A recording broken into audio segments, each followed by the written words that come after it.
different entrance today. Good boy. The dog park is right over there behind that white fence. Good boy. But we parked over here. And I like this area because of this nice big open field. Good job, sweetheart. Good boy. I'm going to pick a different area of shade that we can stand in because he's probably kind of hot. Good boy, because it is really warm today.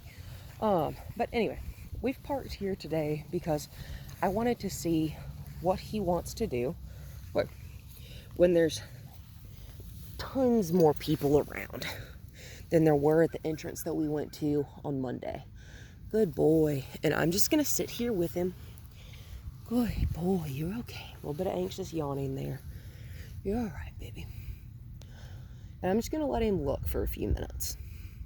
And the reason I want to do this is because I want him to know that there's nothing here that's going to hurt him. Good boy. And at some point, we won't need to warm up like this anymore, hopefully. Good boy. We'll just be able to hop out of the car and just go on a walk and him be all right. Good boy. You're all right. But as you can see, his respiration is slowing down, which is exactly what I wanted. Good boy. He's looking, he's realizing no one's going to bother us. There's lots of stuff happening. Lots and lots and lots of stuff. Lots of dogs, lots of people, bicycles, cars, all sorts of cool stuff. There's some horses over there in that pasture. Good boy. He's looking at some dogs. And I do have my hand on the leash. I'm not holding it terribly tight. And I'm just going to, just in case. Just in case. He's looking at those little doodle things over there. Okay. Good boy. You see how he's getting kind of hyper-focused? I'm going to snap. I'm going to get that snap. Good boy. Closer to his face until he looks at me. I'm not going to pull on his leash. I'm not going to call his name. I'm not going to ask him for anything in particular because he's not paying attention right now, which is okay because he's anxious and he doesn't know where we are. This is like being on an entirely different planet because I don't think you've said he's ever been to Tanglewood, but anyway, you're a good boy.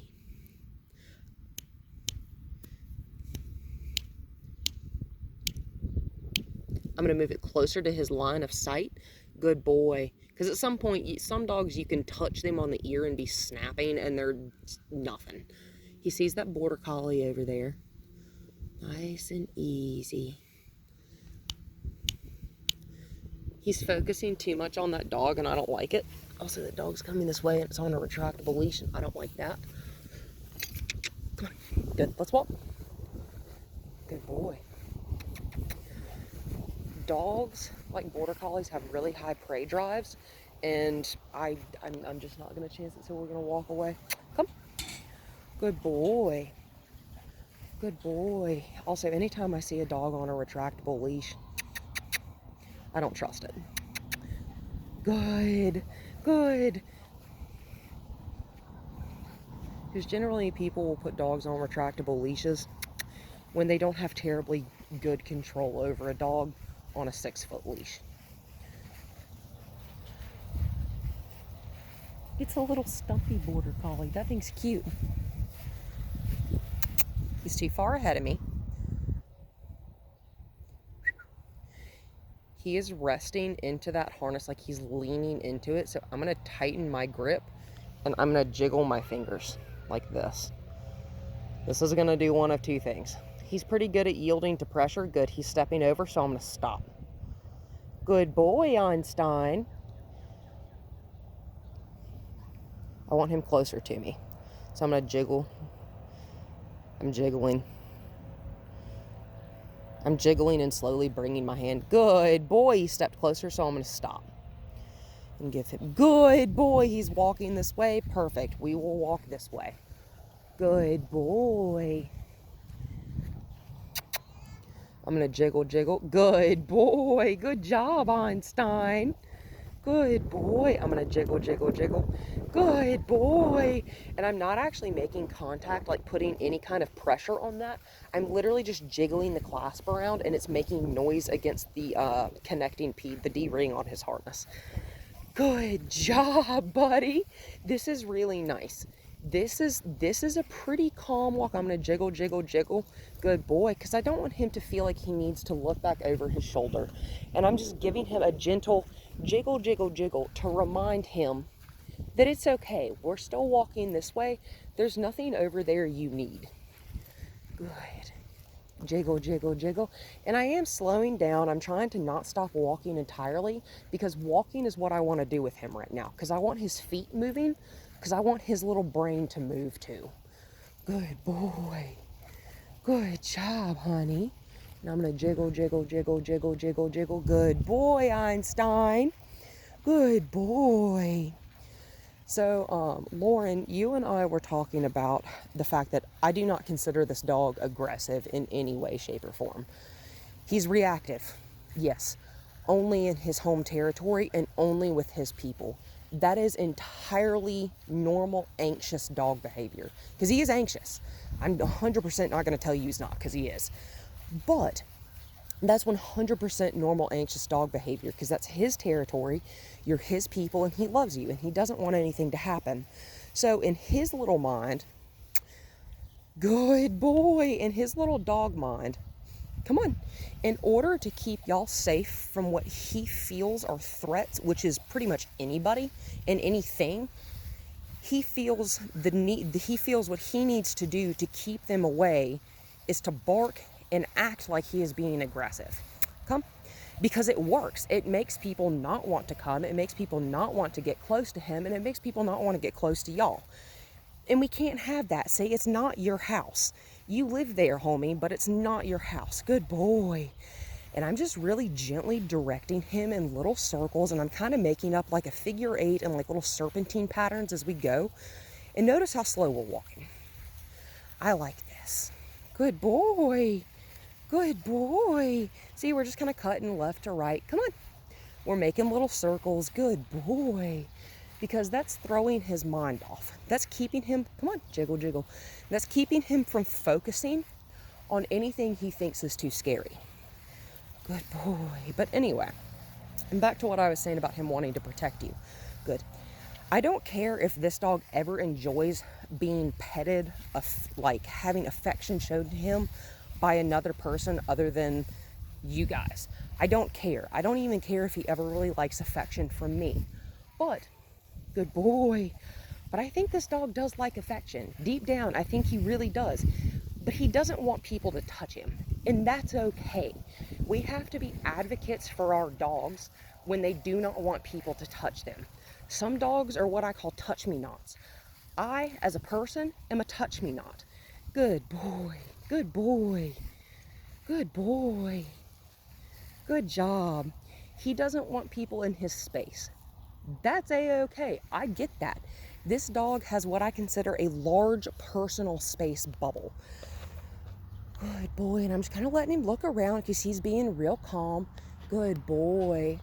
Really simple stuff like this. This is building his confidence. He doesn't know it, and it may not even seem like it, but giving him things, good boy, I know he can accomplish, like taking direction on a leash like that, which is what we worked on in the beginning. So I teach the skills, good boy, and then we do it in more and more distracting environments. This right here, come on, is about as a distracting environment as you get, because the RV park is right over there. There's horses, there's people, all sorts of stuff is going on. But anyway, I'm sorry, back to what I was actually saying the first time. Come on, with him protecting y'all, good boy. What he wants is not what you guys want. He wants people to not come into your house. Come on. And y'all need to be able to have friends over. Like, I have a dog that doesn't want other people to really touch him, and he has to make the first moves for people to come to him. Good. And over time, come on, good boy. Over time, Titan has gotten to the point where after someone he's maybe not sure of has been in the house for about 5 minutes, he'll slowly walk up to him and either sniff them or nudge them with his nose. And that's perfect. But in the beginning, generally when people get there, originally I'd put him on a leash. Yeah, that's cool, huh? I'd put him on a leash, or I'd put him away completely until guests arrived and he had settled down in a room by himself. because we don't want to reward or inadvertently reward any of the barking, the growling, the chasing, the charging. We don't want to reward any of that nonsense, because that is exactly what it is, little friend. It's nonsense. That's just ridiculous. And he's all bark, not really any bite. If this dog were aggressive, we couldn't do this. This would be impossible. But he's not aggressive. He's just scared of stuff. You just lack confidence, which is okay. Good boy. See how calmly he's walking? I love this. Good boy. This is entirely possible. Good job, Einstein. We're going to come this way. Good boy. Well, we have to teach our dogs how to react towards other people. Because, you're okay, I just dropped the leash. Good sit, baby. Good sit. He knew what I wanted before I asked him. He went ahead and put his butt on the ground. I like that. That's intuitive. Good boy. And we're going to make it over here to this little patch of shade. Good boy. I'm going to let him survey the area from over here, because this is very different than being all the way over there. Good. We can see more things from over here. Good boy. But we have to teach him that when other people come into the house, he doesn't necessarily have to like other people being in his house, but he can't act like a barbarian. Good boy. This right here, this is beautiful. This is how I would like him to react in your house to you guys. The issue is he feels like he can get away with things. Good. Come on, Einstein. Good boy. He feels like he can get away with things with you guys because he has in the past. And also, Lauren, like I was mentioning to you, correcting or fussing at him for the barking, the growling, anything like that is not helpful. If you fuss at a dog or correct them with a leash, something like that, when they are barking, especially when they're reactive barking, like barking at somebody or something, you don't want to correct that. Barking's a very normal and natural behavior, but Lauren, like I was telling you, that anxiety and that kind of like stop it mentality, the dog can inadvertently take that as you are projecting that energy at the other person. Good. So inadvertently that can make them scared, more reactive towards other people in new situations, because they feel like they're about to get scolded, because no one likes to be scolded. Good. And no one likes when mom and dad yell and fuss. Good. Good boy. Good job, Einstein. See how calm and composed he is? Good boy. I like this. This is entirely possible. This dog is not beyond repair. There are very few that are. And in those instances, those are dogs that are very aggressive. And generally, those types of dogs don't have any real reason for their aggression. This dog is not actually aggressive. He's reactive because he feels like he's trying to protect you, because that's what he feels like he's supposed to do. We need to teach him that when other people come into your home, it is not his job to protect y'all. You invited them there. Good boy. Good boy. But the kind of anxious energy that I'm sure y'all feel because you're not sure how he's going to react when other people are in your home. I'm going to get him just a little bit closer to me because there's a bicycle coming. Good boy. But I'm going to kind of take him. I'm not letting him get in front of me. Bump, bump, bump. Good boy. Good boy. And I'm just kind of jiggling that leash. Good boy. I want you to step to the, yep, there you go, to my right, his left. Good boy. So he's not in front of me right now. That is important, which is why it's also important he is not on y'all's lap when people come in. Because if he is on your lap, he is already in protection mode. If need be, put him in an entirely separate room. Good boy. And don't let him out of that room until he's completely calm. Or like if you have multiple guests coming over, wait until all the people arrive, then let him out. Good. But we can't accidentally reward bad behavior like barking, growling, charging at people at the door. Thank you, sweet pea. Behavior like that we reward though. Good boy. Notice he's not right up in my personal space. Good boy. He's not on me, is what I mean by that. Like, he's not on my legs. He's not in my actual lap. This is fine. Good boy. And I'm really gently just touching his chest. Also ask all people he doesn't know. If they ask if they can pet him, say no. He doesn't want other people to touch him. He doesn't. He really doesn't. Good boy.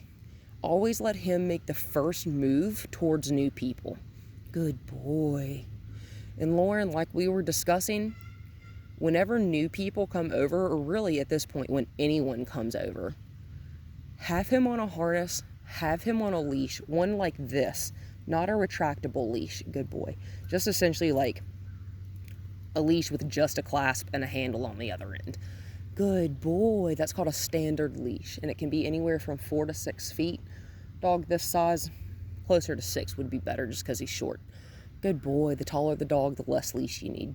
Good boy. But anyway, whenever people come over, if he is in a room, take him out of the room with the leash and the harness on, and then hand the leash to the person and instruct them to not pull on him. Good boy. And to not touch him.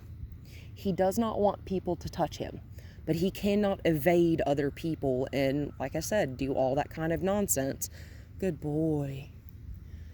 But having him on a leash makes him feel more secure. Having him in a harness makes him feel more secure. And it also sets very, very clear boundaries for him. Dogs that have no boundaries are not confident, they're confused, and generally they have behavioral problems. Dogs that are really well trained have very clear set boundaries, and also dogs that are really confident have very clear set boundaries as to what they can and cannot do. Like, my dogs cannot jump on a guest when they enter our house. If they do, they will be put on a leash, and they know that. That is the consequence. Consequences don't necessarily have to be something like punishment, but at the same time, it needs to be something that is not what they want. So, like, how I taught him to sit is because at first he didn't want to do it, and he was like, I'm absolutely not going to do that for you, crazy lady. But I will show you. Hi, I'm not looking at you. You're all right. I'd like to see if he could stay seated while I stand up. Hey, Einstein. Good sit, sweet pea. Good sit. And I'm just going to kind of really slowly. And if he stands back up, I'm going to ask him to sit back down. Oh, Lord, have mercy. That's a long way up. Einstein, can you sit? Good job, sweetheart. Good boy. And I'm going to pet him because he did what I wanted. Good boy. This is his reward. He doesn't care about a treat. Good boy. Good job, sweetheart. So when I was asking him to sit originally, good boy, and he didn't want to do it, good boy, I'd take this leash, come on, and I'd shorten it up to about like that. And I'd have him do kind of jogging circles around me. Good shake off, honey. I'd have him jogging circles around me. Come on. This is very distracting, so if he doesn't jog, that's okay. That's okay. Good boy. Come on. Good boy. Good boy. Good job. So I'd have him jogging like that, and I'd ask him to whoa. Good whoa, Einstein. And then whoa. And then keeping him in the same place, I'd step in front of him. Good boy, and he already knows what I want. Good job, sweetheart. Good job. And whenever he does meet new people and allows people to touch him, ask them to not touch him on top of the head. Pet him under the chin, on his neck, or on his chest. Good. Because someone coming in and just like slapping their hand on the top of his head is probably really intimidating to him. Whoa. Good. So I'm gonna ask him to sit back down because him walking off right there was not my thought. Not my idea. I'm gonna ask him to sit back down. Good. Okay, let's walk. Easy. Good. He's too far ahead of me. So a circle. Whoa. Good job. I hope this makes sense how all of this is coming together. Good boy. Come. Whoa. Too far ahead. And so, whoa. He knows we're headed back towards the vehicle because he's smart and he knows where we parked. Most dogs do. Whoop. Whoop. So I'm going to put him on the left side because it's automatically like a slow down button. It's crazy. Come on. Good boy. And I'm going to make sure my hand is not over top of his head. Good boy. But I'm going to make sure this leash is relatively short. Good. So that way, if he does try to cut towards my right, good, or our right, if he tries to cut across me to the back, good boy, I can keep him on this left side. It's so odd. I mean, he's automatically like 10 times slower. Good boy. Good job. Anytime he's walking faster than what I want, we slow down because I don't like to walk fast. I'm a real leisurely type walker. You know what I'm saying? I'm not quick. If I'm running, you should probably run too. Good boy. Come on. See what I'm saying? I want him on that left side because sometimes the left is further from traffic, so it has to happen. Good boy. This is just a safety thing. Good boy. Good job, Einstein. This is just safety. Good boy. Good job. And notice I'm not super intent on making him walk on the left side. Good shake off. All the time? Just sometimes, because I want him to be able to do it. Good boy. Because there's no reason he can't. The average dog is about as smart as a 3-year-old. That's pretty impressive. You can teach a 3-year-old a lot. Good boy. Good boy. Good job, Einstein. Einstein, whoa. He almost sat down. Good sit, honey. Good boy, Einstein. That's perfect.